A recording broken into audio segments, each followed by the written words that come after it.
I'm out shooting today doing some ultra wide angle shots using this Sigma 12 to 24mm. This is a fantastic place to be doing it here, lots of foreground interest. Like most of these ultra wide lenses, it's got a fixed petal shaped hood, which means that you can't use the standard 100mm Lee filter system with it. So Lee have developed a whole new system for these ultra wide angle lenses, the SW150, which originally was only available for the Nikon 14 to 24mm, but now the range has been expanded to include a whole load of ultra wide angle lenses. And to find out which lenses are available, have a look at the Lee Filters website.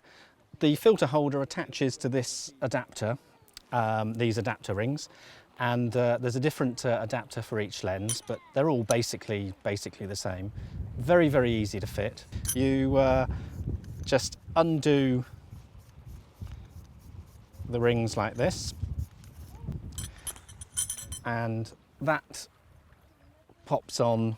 This one pops on the front like that.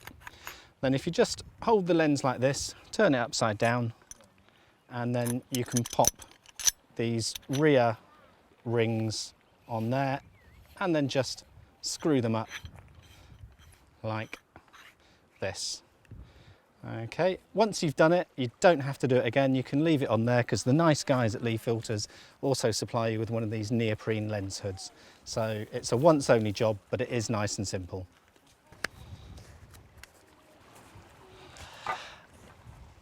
The other thing Lee Filters have done is they've expanded the range of filters which are available for the SW150 system, and as well as grads and polarizers, you can also get the big and little stopper in the new size.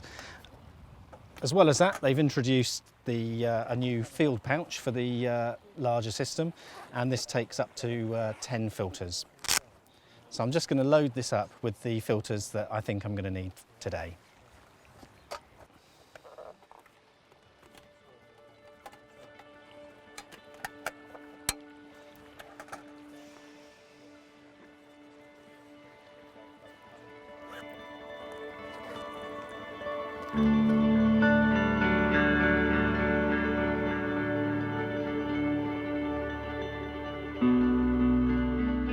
Here we are at Kimmeridge Bay in Dorset. It's a lovely evening, sun shining, lots of blue sky and some nice wispy clouds up there as well.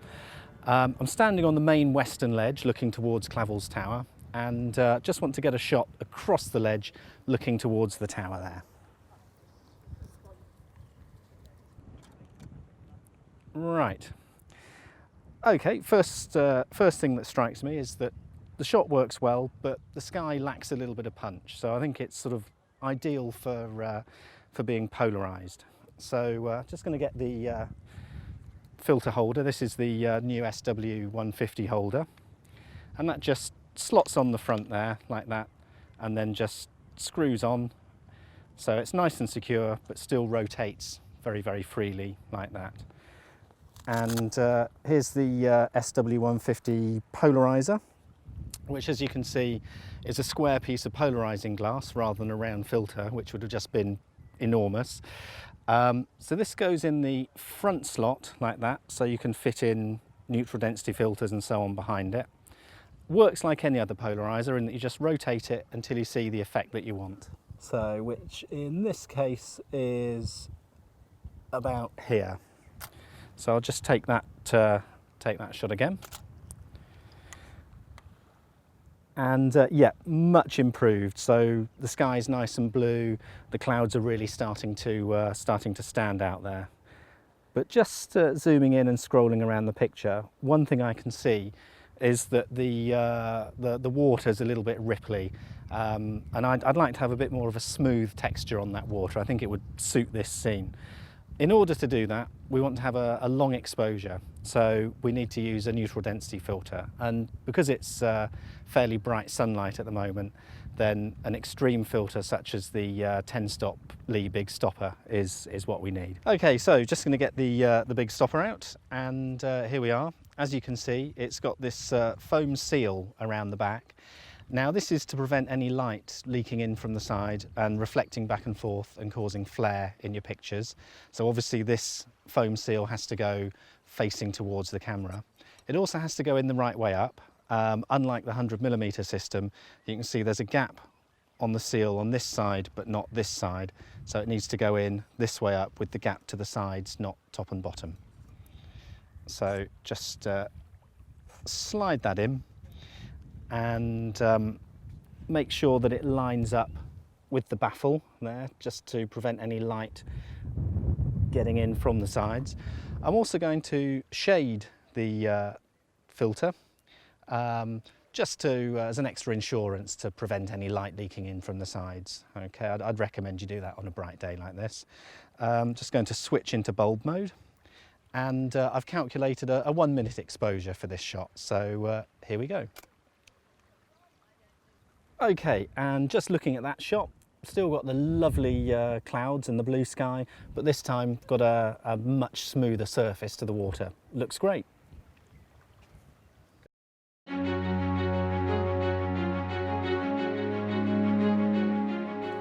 It's getting towards the end of the day, and I'm going round to the other side of the bay now for a sunset shoot at Clavel's Pier, and I'm going to shoot the new Anthony Gormley statue, which was installed recently. Well, here I am at Clavel's Pier at Kimmeridge Bay, just getting set up for sunset.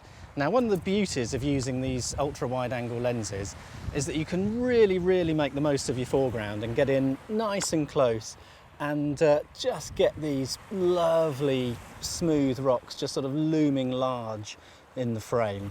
So yeah, got the composition there I wanted. Now, I know that once the sun goes down, the scene's going to be pretty contrasty because the sky is going to be lit from below by the setting sun, and there'll be no direct light falling on the foreground. So I need to do something to try to resolve that contrast problem. And the best way of solving the problem is to use a graduated filter. Now, looking at the way the light's falling and the sky that we've got at the moment, my guess would be that a 2-stop hard grad is going to do the trick. So just going to fit one of those, and I'm going to put it in the front slot so that I can leave room for an ND filter as well. So just line that up with the horizon there. I always find this easier to do in the viewfinder rather than live view. Just get that settling down on the horizon, and I also want to try and smooth out the water again. There are some nice waves lapping around the rocks. What I want to do is go for a long exposure to get that nice sort of ethereal milky water look. Now, once the sun's gone down, the light levels are going to be quite low anyway, so I won't need anything as extreme as the big stopper, but the little stopper, which is 6 stops, should do the job very well. So the little stopper, like the big stopper, has got the foam seal around the edge to stop light leaking in, and again, exactly the same, you need to have it this way round with that little gap to the left and right, and then it just slots in the back slot like that. Just make sure we line it up properly with the baffle there to make sure no light can leak in. And when we've done that, I'm just going to relax and wait for the light.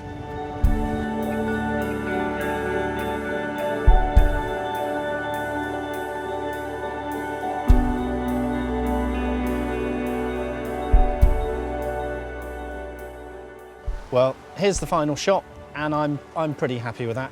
Lots of lovely colour there, pink sky. The filters have done a fantastic job, so we've caught the full range of tones in the shot.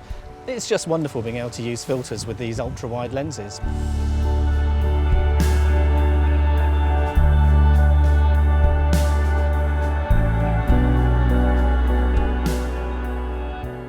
Here we are at Swanage Pier on a lovely sunny morning.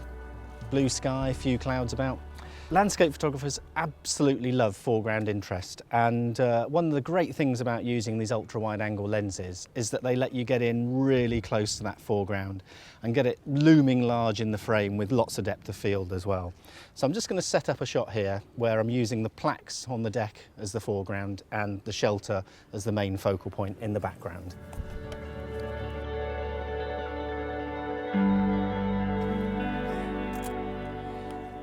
Now, just reviewing the test shot, a couple of things strike me. The first one is There's a bit of glare off the deck, in particular the plaques, and off the windows of the shelter, and it looks as if I'm going to need a grad as well. So to solve the problem of the glare, we're going to use a polarizer. So I'm just going to fit the SW150 filter holder, and we're going to use fit the polarizer first, so that we can see what sort of effect that has on the sky, and therefore how strong a grad I need to use. Now, because this filter's square, it won't rotate independently of a graduated filter, so you need to work out the rotation of the polarizer before you fit it. So yeah, that's pretty much spot on there. So we'll put that one in first. And I'll just take that shot, review that. Okay, not going to need a strong grad, so a one stop, a 0.3 will be absolutely fine for this shot. So this then goes in behind the polarizer like that. And just line that up.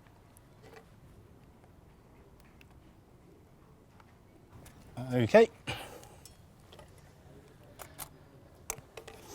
Okay, perfect. So yeah, the polarizer's taken the glare off the deck and the windows, and the grad has brought the sky under control there, so we've managed to capture the full range of tones in the shot.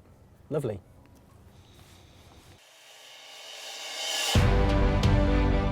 So that's the new SW150 system from Lee.